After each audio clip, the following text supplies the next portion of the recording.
అది చాలా బాగుందా, అని నీకు డౌన్లోడ్ చేయనా? అవునా, నిజమా? అయితే నాకు డౌన్లోడ్ చేయరా? సరేరా. అరే ఇలా కాదురా, ఇలా ఆడాలరా, అలా ఆడాలరా, ఇలా ఆడాలరా, అలా ఆడాలరా. మనం గెలిచాం.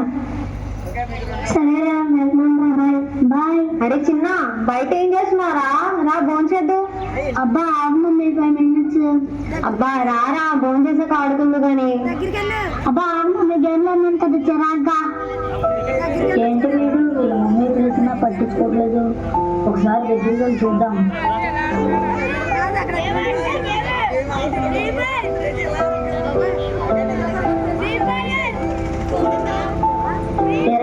ఏంట్రా రోజు వీడియో గేమ్స్ కొంటున్నావు?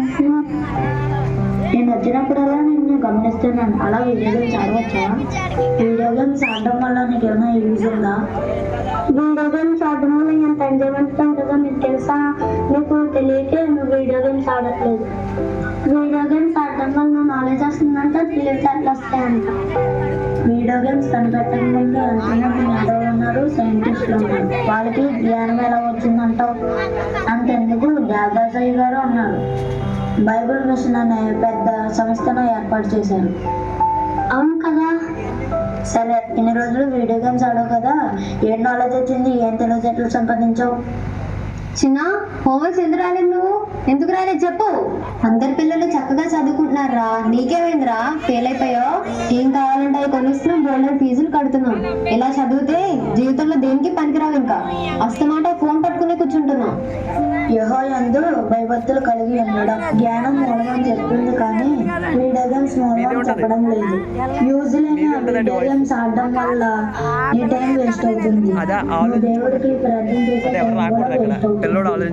సమయాన్ని పోగొట్టుకోవడం అజ్ఞానాన్ని బైబిల్ చెప్తుంది. దేవుడు చెప్పిన మాటను వినకపోతే అది పాపం.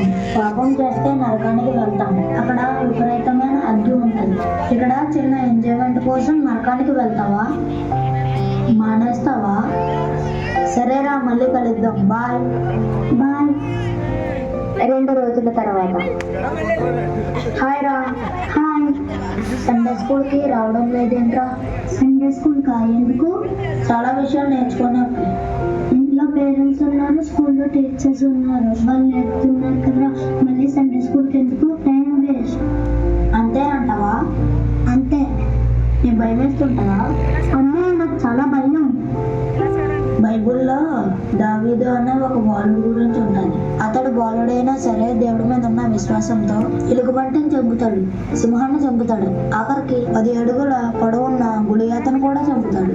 నాకు చాలా భయం ఉండేదిరా, కానీ దావీదు స్టోరీ విన్న తర్వాత నాలో భయం మొత్తం పోయి విశ్వాసం పెరిగింది. అవునా, నీకు రాత్రులు భయం వేయదా?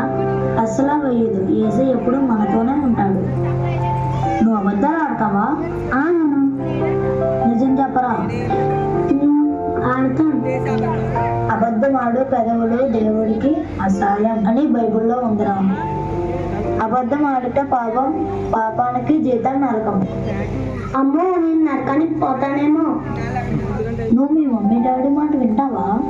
నాకు నచ్చింది చెప్తే వింటాను, నాకు నచ్చనిది చెప్తే అస్సలు విను.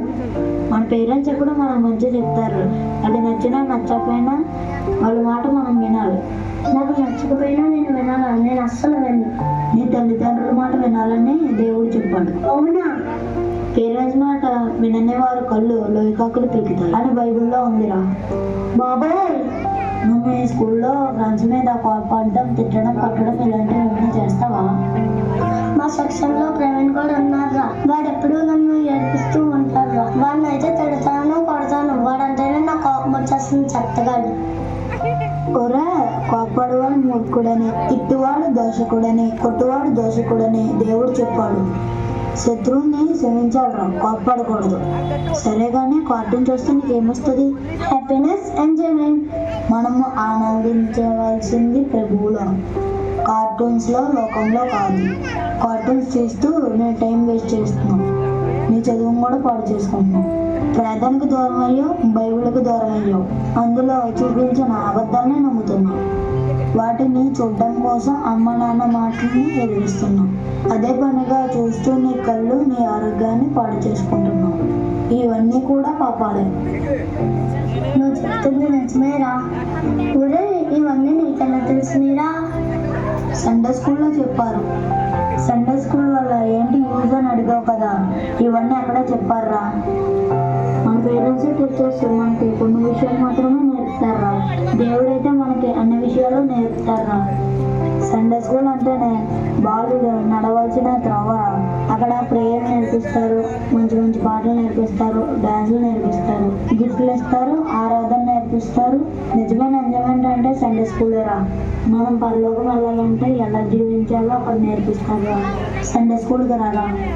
వస్తాను. తల్లిదండ్రులారా, మీ పిల్లలను ప్రభువు యొక్క శిక్షణలోను బోధలోను పెంచుడు అని ఎఫెసీ పత్రిక 6వ అధ్యాయం 4వ వచనం చెప్తుంది. కానీ చాలా మంది క్రైస్తవ తల్లిదండ్రులు ఈ ఆజ్ఞను పాటించడం లేదు. చిన్నప్పుడు కార్టూన్ చూడడానికి అనుమతినివ్వడం వలన ఎదిగిన తరువాత వారు సినిమాలు చూస్తున్నారు. చిన్నప్పుడు వీడియో గేమ్స్ అనుమతినివ్వడం వలన ఎదిగే కొద్దీ వాటికి బానిసలు అవ్వడం, లేక ఇతర ఆటలకు అలవాటుపడి ప్లే గ్రౌండ్స్ లోనే తమ సమయం అంతా గడుపుతున్నారు. చిన్నప్పుడు వారికి ప్రార్థన, వాక్య జ్ఞానం నేర్పించకపోవడం వలన ఎదిగిన తరువాత వారు రకరకాల పాపాల్లోనూ అవిశ్వాసంలోనూ పడిపోతున్నారు. దయచేసి ఆలోచించండి. ఇకనైనా మీ పిల్లల్ని వాక్యానుసారంగా పెంచండి. మీరు మీ పిల్లలకి ఇచ్చే గొప్ప ఆస్తి క్రీస్తు మార్గమే.